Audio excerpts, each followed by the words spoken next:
Good morning. Man, that song gets in my head and it just plays all day and all night. This is the new Undisputed with the same historic intensity and electricity.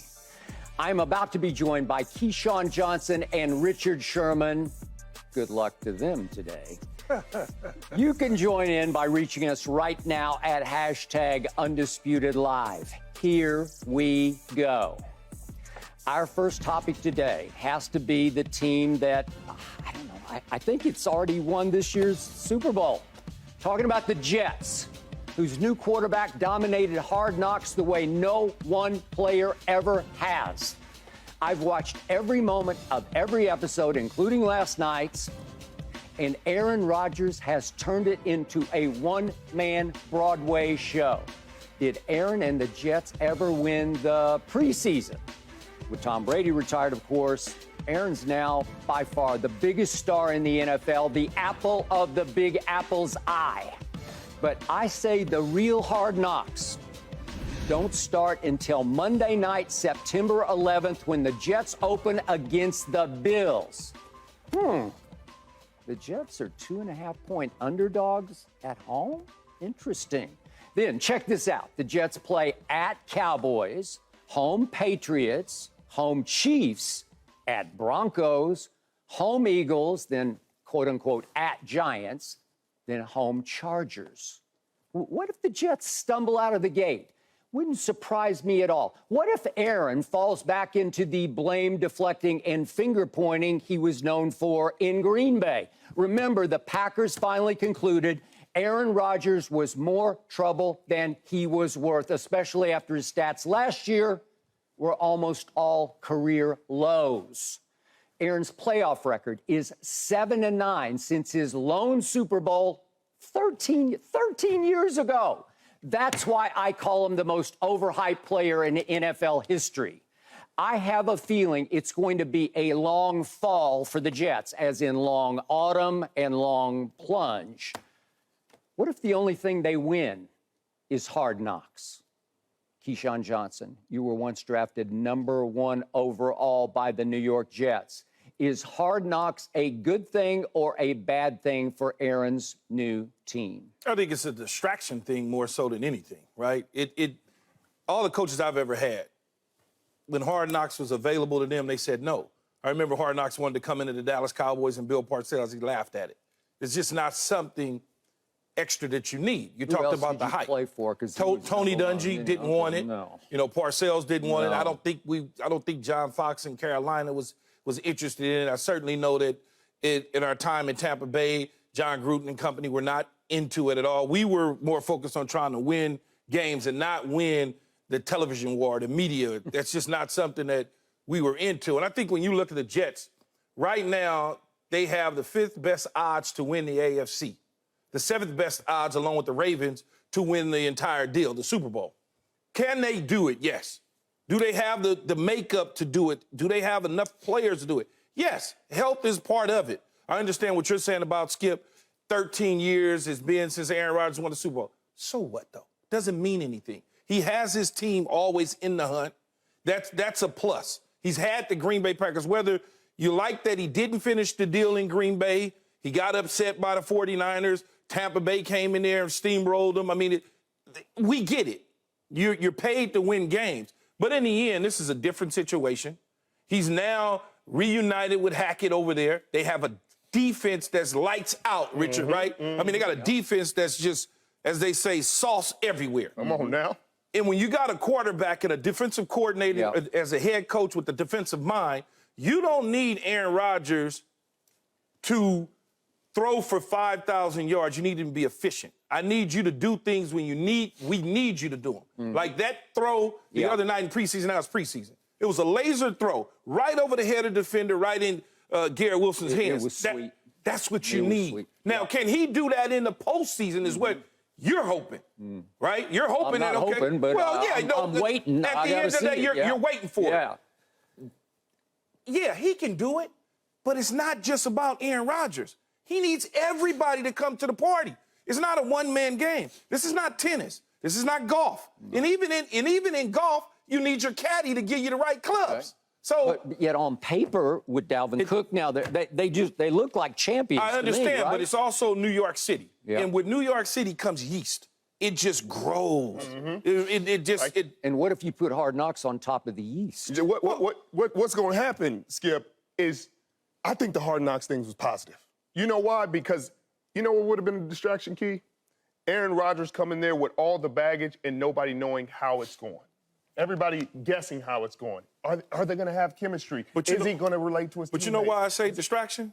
Because Skip just rattled off more negatives than positives about the Jets and Aaron Rodgers' potential. That's why it's a distraction to me. But he talked about the more negatives than positives. What Hard Knocks has shown is the positives about Aaron Rodgers.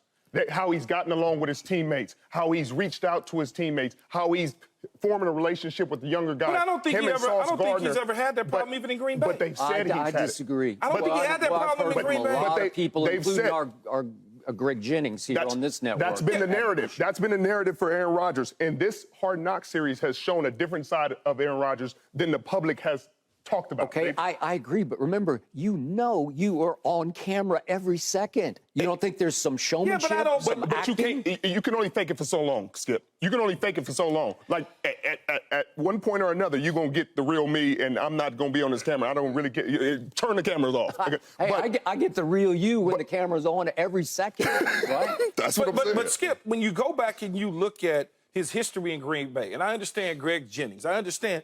Everybody got issues with everybody. That's just the reality. Listen, of it. when it starts That's just going how south, it happens. but Aaron is the you would not have loved it. But why does other teammates that Lazar likes him, Randall Cobb likes him? No, but I'm saying you're gonna have both sides of a story, right? At the same time, I know people in Green Bay as well.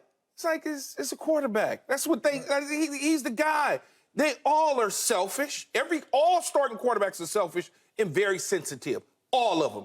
From Tommy Brady on down to Mr. Manning to Steve Young on to Joe Montana. You covered a lot of them. Have I? But listen, Aaron is the classic out on the field, like throwing up his hands like. You think Dan Marino didn't chase people down?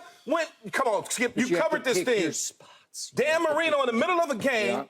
When I first came into this league, he would chase them dudes down and scream at them. Okay. And I'm like, well, wait a minute, man. I had Drew Bledsoe in Dallas try that with me. Right. And he the one who threw the pick. Right. Okay. And he tried to say it was my fault. Did you let him know? Oh, well, come on, Skip. Okay. And what you think? So Skip, every other quarterback is perfect, and Aaron Rodgers got all these right. That's not true. Peyton Manning has been upset at games. You've seen him on the sideline. The classic Brady clip of him breaking the surface or whatever it was. It is. But with Aaron Rodgers, he's making an attempt. He's making an attempt to change that narrative. He's going out of his way. I think a change of scenery sometimes is good for you. When I went from the Seattle Seahawks to the San Francisco 49ers, it was refreshing. It was refreshing because you get stagnant as a human being. You get stagnant sometimes. You get stagnant in one place, and you feel comfortable, and you get in a routine, and you almost get lazy. You're not sharpening your tools the same way. And then you get to a new place, and the perspective is different. One of the guys came up to me. He was like, "Man, I love watching you. I looked up to you. You guys used to be good." And it hit me different, Skip. Man told me I used to be good. He's like, "I used to watch you when you were all pro." When I was, it just changed my perspective. It sparked something in me. So the fire ignited again. And I think the same thing is going to happen with Aaron Rodgers in New York. The fire is going to ignite again. He is in Gotham City. They finally got the hero they deserve. Yeah. He has another 17. When he had Devontae Adams, he was phenomenal. Those two, eggs and bacon. They were a phenomenal combination for a number of years. He got another 17 who can get the ball and make something happen. He don't need a lot of space. He don't need a lot of fancy stuff. Throw it to him, give him the ball. He'll make it happen. Garrett Wilson, Offensive Player of the Year. I think it's going to be great. The last team that was featured on Hard Knocks that actually had a really successful season was guess who?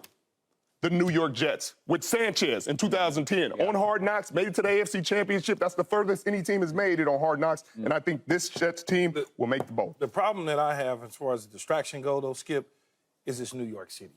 Okay? You're a journalist by trade and heart. You know how that is.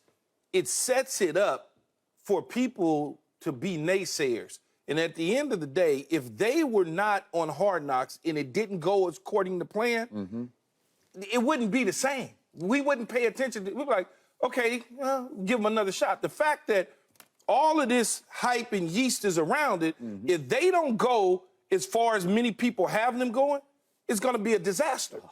Because now they're on Hard Knocks. That's why I went to Trainwreck the other day, and you're like, Trainwreck? Well, but it's got potential. It certainly has potential because of the hype behind it. If you remove Hard Knocks from it, it's still going to be hype, but it's not going to be where it is today. It's in our face every single day on HBO. It's in our face. It's in our face. At some point, you've got to deliver, and Aaron Rodgers knows that. You can't go. I played in New York City. You can't go in New York. Now, if he wins in New York City, it's a whole nother level. But if he does not, this is not going to be good for his career. Okay. It's just not. It's not. What I'm saying is it has the potential to skyrocket him, and we had this talk last time. Oh, yeah, to a whole nother into level. a whole different stratosphere. Like you say, to start the season, he has Buffalo without Von. We just found out Von Miller's not playing at least the first game. It's a big deal. It's a big deal. Yep. He can beat Josh Allen. The quarterbacks that he has to see in the AFC and the gauntlet that he has to go through will catapult him where he needs to be. That's why it will mean so much, because he went through the AFC. If he went through the NFC, you got Jalen Hurts, you got the San Francisco 49ers, your Dallas Cowboys, but it's not a lot of. But the AFC, you got Herbert, you got Burrows. We talked about this, Mahomes. Yep. You got to go through the gauntlet. And early in the season, if he beats the Buffalo Bills and your Dallas Cowboys, we will sit on this desk, Skip. Okay, but I kept going on out. Then it goes Chiefs. Then it goes Eagles. Then it goes Giants. Then it goes Chargers. It's one. But nobody's asking them to go undefeated. No.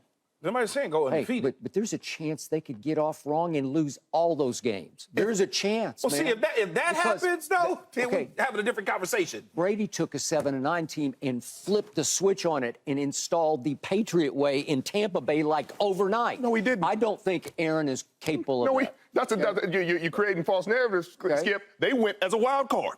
They went as a wild card team that snuck into the playoffs. They did not go as a one seed where he went in there. They still went from 7-9 to Super Bowl champion. They went from 7-9 to I want to say they were 10-6 maybe, and then they went through away game after away game after away game, and they caught fire. That it wasn't like they were the one seed dominant, waiting for them in Patriots way. No, everything hit the right way for Tom Brady and the Tampa Bay Buccaneers when they won the Super Bowl. They ran it. You get to the Super Bowl, they ran into the Chiefs' offensive line with me and you playing. With me, come on now. Like, we were trying to protect Patrick Mahomes. Yeah. I mean, like. And Mahomes unraveled. Well, we'll get to that in a little bit. He didn't unravel. He just didn't have the protection. Couldn't do anything. It's not an unravel. Well, you can't roll a quarterback. You can't roll a quarterback out behind that offensive line and expect for him to do the same things he's always been doing. He had a janitor and a plumber at tackle, and you wanted him to win a Super Bowl? That would be me and Skip. Yeah. Protecting, overprotecting. All right, here's my issue with Aaron Rodgers, and it's always about UX star players. You look at Aaron, and as one of the young Jets said, he's cool as F. Well, he is. There has never been a more stylish thrower of the football than Aaron Rodgers. It's just super cool. The way he look at his throw to Garrett Wilson the other day in the preseason game against the Giants. He's fallen. It's a fall-away throw, and it's that little flip with the style and the flair and the. He's got very sauce all over him. Very pretty. He is the prettiest thrower of the football I've ever seen. I thought Dan Marino was the greatest thrower, just pure thrower. But you said no, Skip. Okay. What you said no. I'm just telling you, you guys get caught up in the flair of it, and the footwork is atrocious. Doesn't matter. Does not matter. Until he goes 7-9 in the postseason, it doesn't matter. Let me tell you something about footwork. Footwork is only there because people try to tell you it's bad. If it was bad, that wouldn't have been a completion. That's a completion. So there's more than one way to skin a cat. So it doesn't have to. There are people with great footwork that would have threw an interception right there. Man, what? So you can't teach what he has. That's the cool thing about him. That's what makes Hall of Famers, because he can't teach. He can't tell a kid, hey, just fall back. Your body's just going to do what it's supposed to do. No, everybody can't do what he does. Everybody can't do what Patrick Mahomes does, right? Can't get out of harm's way, and all of a sudden, whoop, decide to flip it. Everybody can't do that. They try it. Okay. Doesn't work out. It looks spectacular, but can you back it up and make it work when it has to work? When the chips are pushed to the middle of the table in a big playoff game, because he has not been able to consistently do that. he has not performed at the level that we would come to expect from a guy that has had an awesome regular season in the playoffs. There's no question about that. But it's not all on him, Skip. We cannot place blame all on Aaron Rodgers because he's the quarterback. He has to have the receivers get open, the offensive line protecting, the offensive play caller calling the right plays, the defense not allowing the other team to score. It's a team game. And you say us X-star players, well, we get enamored with certain guys that come in the locker rooms because there's a narrative that's always set about an individual that you didn't play with on the outside. And then when you have an opportunity to really meet that person, just like you met me, and you go, that's a different dude than everybody said. That's a different guy. He comes to work every day. Same for this. Same for him. Because people set narratives about who you are. And at the end of the day, if you never get an opportunity to really peel the banana back to see what's inside, you're going to just think, oh, he's like everybody else. He's exactly what they thought he was. Okay. Aaron, and we talk about those championship games, and I'll just talk about the two that I played against him. That defense fell apart in both of them. Okay. In San Francisco, when our offense walked through them, Raheem Mostert had a historic game. 37-20. It was 30. He ran for 250, a playoff record, an NFC championship. And they took the ball. I wasn't even on the team. They took the ball out of Jimmy G's hands. They took it out. He just ran it down their throat the whole game. He did. So Aaron Rodgers wasn't playing D tackle or linebacker or safety for that team. Okay, but Aaron's throat got real tight because of the defense that you were playing on. Right, and you're running out of time. His QBR that day was 23. That scaled 0 to 100 because you guys took him all apart. Because his offensive line got abused by my guy, Nicholas John Bosa. And they had one guy, Devontae Adams. That's it. That's it. That's it. You X Devontae out of the equation, Aaron Rodgers is looking for his go-to guy. There's nothing else there. That's why they were complaining so much about getting him the necessary help when they went out and got Jordan Love. Lazard and Valdez Scantling. Come on, man. Stop. But as a defense, and I'll tell you, we game planned that week. We're not Devontae Adams. That's it. He's the only red dot. Running back? I don't care. Devontae Adams. Yeah. That's who we are worried about. And when you're playing a quarterback, most teams tried to put 3 on him and couldn't stop him. Seriously. Right. And think about how good your quarterback has to be if they put 3 on you and you can still get the ball. And that's why when you look at it, he's essentially smothering himself by focusing in on one receiver because the other dudes, they erase themselves by just being out on the field. They're cardboard cutouts in that situation. That's why I say you cannot blame the lack of success in the postseason solely on Aaron Rodgers. It's wrong. Okay, but if you look hard at his 7 wins, he's lost 9 times. This is since that 13-year-ago Super Bowl. His 7 wins. Joe Webb starts at quarterback for the Vikings. He's a receiver by trade. Remember that? Kirk Cousins in Washington. He was just, listen, Dak has owned him when he was in Washington, and now they own him when he's in Minnesota. Look at what happened with the Dez caught it game. I mean, I'm a Cowboy fan, but Dez caught it and ran with it and took it, put it in his left hand and slammed it on the goal line, and they still took it away from him. Listen, if that call stands as the way it was called, he raised his arms. They had already beaten you guys up at your place that year, and they would come back to your place. They would have came and got their faces kicked in. All right, you say that, but I don't know. At least they come with some confidence, right? Right. Do you remember what they did to you in the middle of the season that year? They got lucky on a third down that Romo got sacked and he spent out and threw him out. How did this all of a sudden come to the Cowboys? Skip? Okay, I'm just telling you. He was lucky. No, I'm just showing you the luck. Remember what Odell did? He takes his receivers to South Beach to get ready for That has nothing to do with the game. It's his first game on the frozen tundra. It's 4 days later. Skip, if you don't stop. Okay, I'm going to start on this. Remember Odell on the first 3rd down of the game? Right through his hands. Remember Odell on the back line of the end zone? Next drive, so you're telling me OBJ was still thinking about Miami 5 days later? It created a huge distraction. No, what it did is it created a narrative for people to talk about, because if they didn't perform well, everybody was already set up to push sin. Yes. Okay, but I would hope you wouldn't take your receiver group to South Beach to get ready for Green Bay. You focus on that for the wins. Maybe you did, and I didn't know about it. You focus on the wins. But if was a 5th, Skip, we'd all be drunk. Okay. And what I'm telling you is, in those games, the defense fell apart. Both of those games. When we played them in Seattle, defense played really well in the first half. They had us 16-3. Skip, we went 18, our offense went 18 unanswered. There was a fake field goal. Marshawn ran it down their throat. We made a two-point conversion. It was crazy. But your quarterback stunk for a while that day. Right. He threw 4 interceptions. He did. So he threw 4 interceptions, and then at the end, guess what their defense did? In the overtime. Yeah. They were in zero coverage in the middle of the field. Yeah, I remember. We checked bombs. Bombs over Baghdad. Game's over before he ever touches the ball in OT. Okay. So you can say what you want about Aaron Rodgers and his wins and say he got lucky, but in his losses, his defense did not show up the way he needed them. But you know who will show up? Sauce.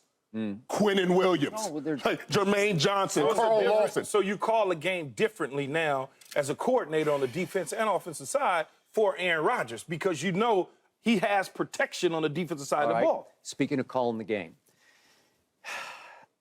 close friend of mine is Paul Hackett, so I watched his sons grow up, including his youngest son, who I first met when he was 8 years old. His name is Nathaniel Hackett, and I've been watching him on Hard Knocks, and I'd never seen inside the quarterback room with Nathaniel operating.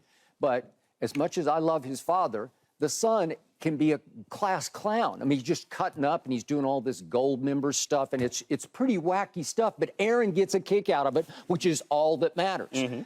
Can he call games as well as he can entertain Aaron during QB meetings? I don't know about that. He's had his moments in other stops. He's called he was in that Jacksonville run when they got to the AFC Championship game in New England. He was calling plays for Blake Bortles. Yeah, well, he took the ball out of Bortles' hands in the second half, and that's why they lost. Okay, you can make the case. But that's a little flimsy to me. And I'm also going to talk about a guy you know very well, who is the head coach of the Jets, Robert Saleh. And you had him, obviously, in Seattle, where he was, what was his Quality control. rank? Quality control. But you got to know him Really pretty well. well. He comes across in Hard Knocks, for what it's worth, because you know you're always mic'd, but after a while, the camera's, it's going to expose whatever you are. He comes across as a really, really good human being. Yes. Who's a little bit over his head, just in a little over his head with all the attention, all the swirl. And when he tries to address the team, it's not convincing to me. And this is why I say distraction. Because they've now allowed cameras to come into their facilities to now you have Skip dissecting every little move that they make. He's a little bit of this, he's a little bit of that. I don't know if he's capable of doing it. If those cameras aren't in the room, you're not even having this conversation. Can I talk about a contradiction? Because Skip said Aaron Rodgers isn't what he's portrayed on that camera from Hard Knocks. That's maybe true in Skip's mind. He hasn't been. But Robert Saleh is what he's portrayed on Hard Knocks, and he's over his head. Okay, but I don't know Robert Saleh until now. I know what Aaron's history in this league has been. Right, but it can't be both ways. But Nathaniel Hackett, we talked about this the other day, yesterday, Skip. Nathaniel Hackett and Aaron Rodgers are peanut butter and jelly. Locked and step. Two of the 3 years that they've been together. Maybe that's all that matters. And offensive coordinator. Okay. He won the MVP, Skip. You cannot do better than that as a quarterback. And a lot of times, Skip, and I know we got to wrap here in a second. A lot of times, coordinators and quarterbacks on the same page. It ain't even necessarily the coordinator calling the play. It's the quarterback and what he likes. So the coordinator allows him the leeway to call the play. We don't know in the media, but as a player, you know. He called that play. He didn't call it. So I give more leeway to Aaron Rodgers calling plays this year for the Jets than I would Nathaniel Hackett. Yeah. Last quick point. It seems like the Jets are going to lead the league in F-bombs, because I've never heard so many F-bombs, but maybe you guys know better than me. Maybe that's just the language of the locker room, right? That's the locker room, Skip. Yeah, I got some other language too, though. Okay. Up next, I can't wait for this. Is Dallas really the best spot for Trey Lance, who did speak for the first time as a Cowboy yesterday? Stay with us. No mercy, no mercy.